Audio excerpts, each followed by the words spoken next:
Welcome to the City Current Show, powered by Higginbotham Insurance and Financial Services. This show focuses on sharing good news and powering the good in our community. Now here's your host, City Current CEO, Jeremy Park.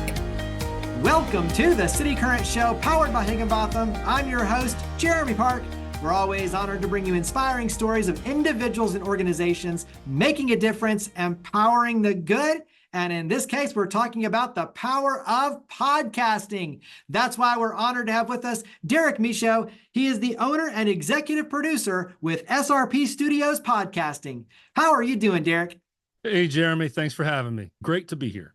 Well, you do so much in the world of podcasting, in media, storytelling. We're going to have a lot of fun conversations, but let's start with your story, your background. Give us a little bit of your background and what led you into this world of podcasting. Well, oddly, it starts with music. And I'm a longtime bass player, 30 plus years. And when you are a musician, you need other work. Right. So I've always had the side hustle mentality. I've been a true entrepreneur before I even knew what that word meant. So back in 2017, late 17, I found Upwork.com and I literally Googled work from home. That's how ambitious this next hustle was going to be. And found Upwork.com and quickly realized there was a huge need for podcast producers and editors. And I have a history in radio back in the late 90s, early 2000s.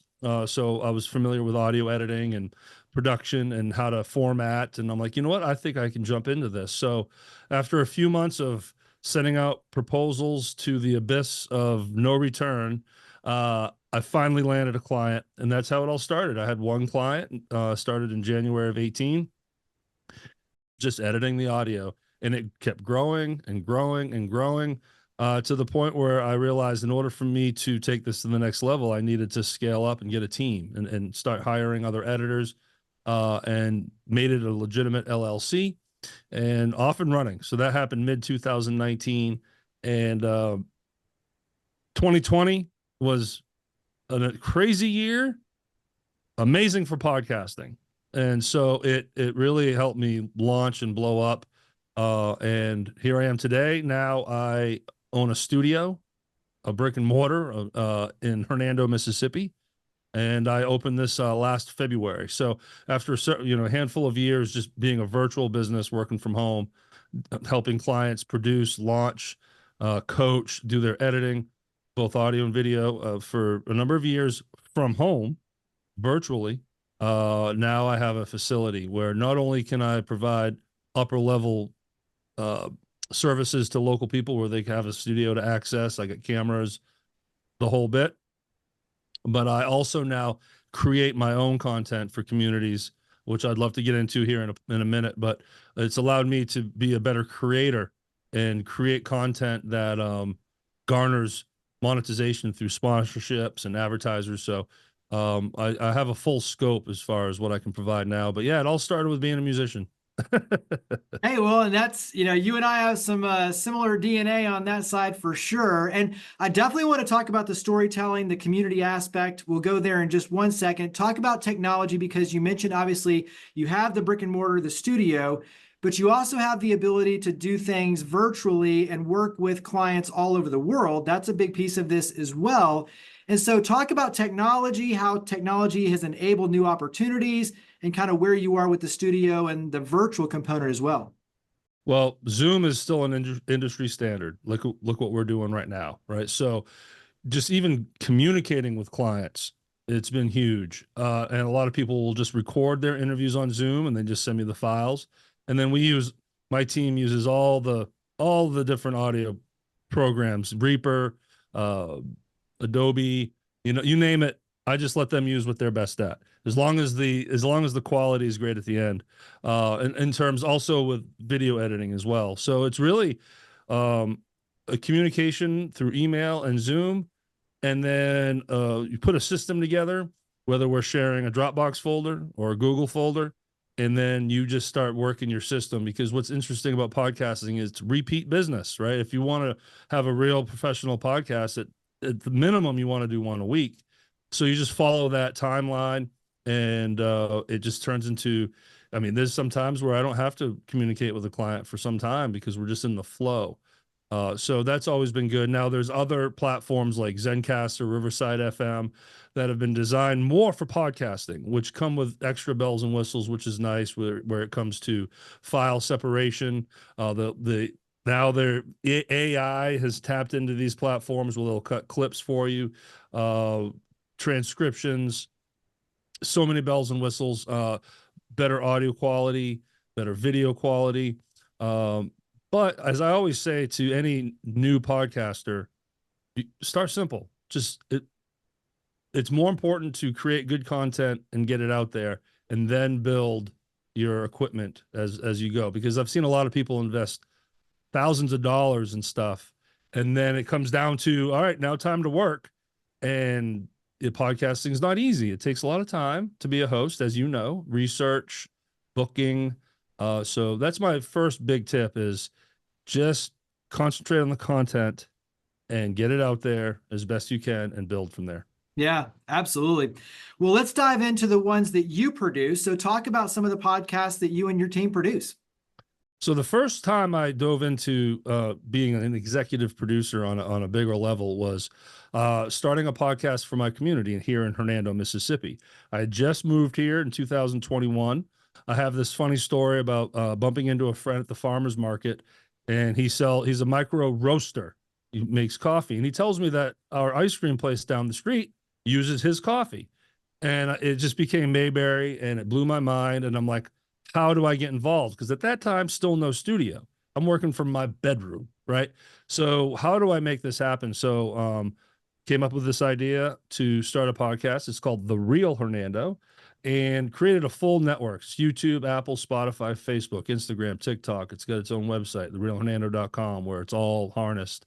And I just started spotlighting businesses in the community and some nonprofits. No studio? Well, okay, I would go to them. So I would just bring one. Here is starting simple. I had little wireless mics, one camera, no lighting. I just dealt with whatever lighting and background noise that was handed to me at their business, but just told their story, the content, telling their story to the community. Best compliment I get is, Derrick, I listened to Area 51 Ice Cream's interview. I've known them for 20 plus years. I learned something new. So that got the ball rolling. And also at the same time, I joined the Hernando Main Street Chamber of Commerce, and it worked. It tied me in to the point where it landed me a seat on the board of directors. And I got real title and sponsorships, I have a title sponsor and other advertisers, all from Hernando, supporting it because they know what it does. So it really put me on the map locally. You know, the purpose behind it, other than wanting to help my community, it helped my business, which eventually led me to, okay, I want my business footprint here. So let's take that next step and open up a studio. And then after opening up the studio, I started more content, but I'll leave it there for now if you have any follow-up questions on that. Yeah, I think what you're talking about too, though, is community engagement, which we talk, all day about with City Current, is getting involved in the community because it creates powerful relationships and opportunities, just like you're talking about. You got involved, you started telling those stories locally, and it created relationships and opening doors of opportunity. The other one is creating and knowing your audience, right? Localizing your audience, trying not to be everything to everyone, but really, refining the scope. And that leads once again to a deeper appreciation, a deeper connection, and more opportunities. And so with these podcasts, that's a big piece of it. Just like writing a book is knowing your audience and being able to go in deep and give them valuable content, just like you're talking about. So carry that into when you're sitting down with somebody who has an idea for a podcast and they say, hey, I want to do this. What are the questions you like to ask? Where do you like to start? First, I ask, what are you trying to accomplish? Are you entertaining? Are you like a fictional podcast? Are you trying to show your expertise in your business? Are you trying to just grow your leadership skills, just the spotlight community? I need to know that first, because those all have different approaches. What I love most is helping businesses gain more visibility and credibility through podcasting by showing off their expertise, but also interviewing people within their industry, which also gives credibility to the host. But it starts there. What is your purpose? Okay. Why are you doing it? What are the problems you're trying to solve within that purpose? So we'll focus on business, right? Are you trying to, obviously you're trying to connect to a business community, but what problem are you solving? So if you're a marketing-based podcast, that's your business, and your podcast is about marketing. Okay, we'll niche further down. And I love how you broke into the niching and regional wise, but the riches are in the niches, right? So you have to pinpoint what exactly are you trying to accomplish, who you're trying to help, why are you trying to help them, and how are you going to help them? What are you doing? Are you giving tips? Are you sharing other people's expertise along with yours to help them? There's so many different directions you can take. And going back to people spending a lot of money on equipment, they often put that first.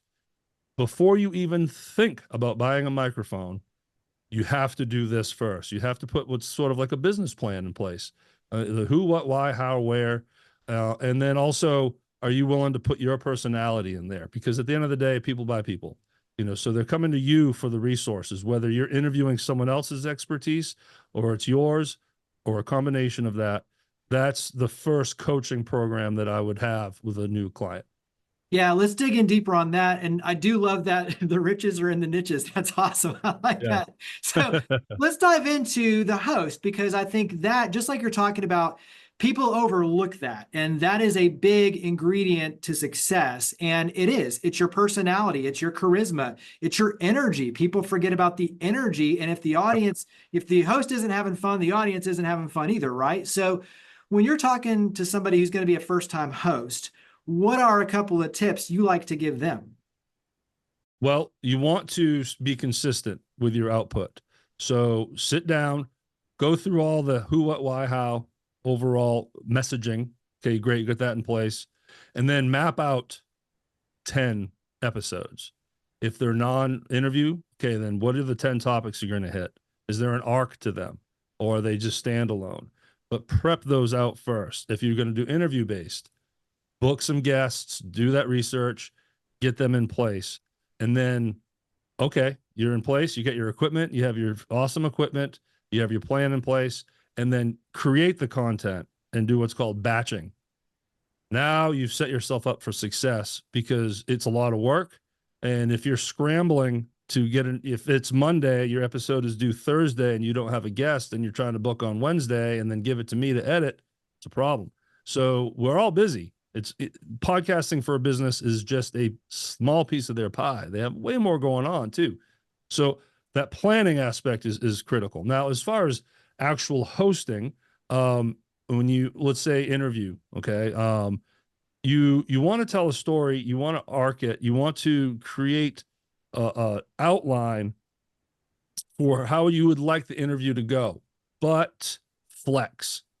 This isn't question answer, because your guest is going to lead you in different directions. So you have to be flexible and kind of ride with it. It's almost like, yes, and, the improvising, yes, and you just kind of go with it, and you try to get them. If they go way off the rail, now that's a new skill you have to learn, bring them back in. A lot of times you can fix that in editing and post, so you can tighten up your episode, but follow the ride along with them. Don't force it, and be personable. It's okay if you mumble. It's okay if, you crack a joke. You don't have to be a robot. People want personality. It's funny, as you're saying all this, I'm thinking so many times the guests say, will you send me the questions in advance? I want to go through them and write out my answers and be prepared. And I'm like, I don't do that. I can tell you where I'm going to start with the intro, and I can tell you where I'm going to end asking for contact information. Yep. And the rest is going to be an organic conversation, very much because I want to get to know you and your story just like the audience does. And I don't want to be tied to or confined to a list of questions that you're going to read off like a robot as the answers, because you're so well prepared. This is who you are, what you do every day. I just want to have a fun conversation and genuinely get to know you better, or learn the lessons learned that can help, me and the audience be more successful. And so I think so much of this is it's experience, doing it a lot, just like anything else. The more you do it, the better you get. Being able to handle people who give long answers and those who give very short answers, and making it all work within a time code. But ultimately, it's about being a business and being professional, just like you're talking about, treating it as a professional, and being serious about the work and the craft that you're doing and putting in to yield a great result. Talk about what success looks like, because obviously it's different for everyone. Just like you went back to the questions, at the onset, what do you want to accomplish? But for businesses and individuals, talk about the power of a podcast in terms of what it can mean for their success looking forward. I want to jump in with a testimonial first, because you said short answers. Well, you don't want to ask yes or no questions. And what you just did there is key. You said, tell me more about this. Explain this. So to the podcasters out there, he is forcing me to give a long answer. But so now I forgot what the question is. See, now I'm testing the host. Talk about success. Why should someone do a podcast? Yeah, the power of podcasting, right? Well, okay. So I love this question, because a lot of people, so many people still don't know what podcasting really is. And I always try to compare it to radio and television. Both still massive and important. I'm not trying to replace them, but I want a piece of the pie. And I explain that by the different kinds of benefits that podcasting can give you. It's long form. You can really dive in, whether you're interviewing someone or doing a solo host, you're still giving a good amount of content that is accessible. It's called a companion medium. It's on demand. Radio, it comes through the speakers, it's gone. Television, you have to tune in. But then Netflix and podcasting, you can go back. With podcasting, you throw it in your earbuds, you're walking the dog. So now you, as the podcaster, you're reaching your audience. They have more accessibility to you.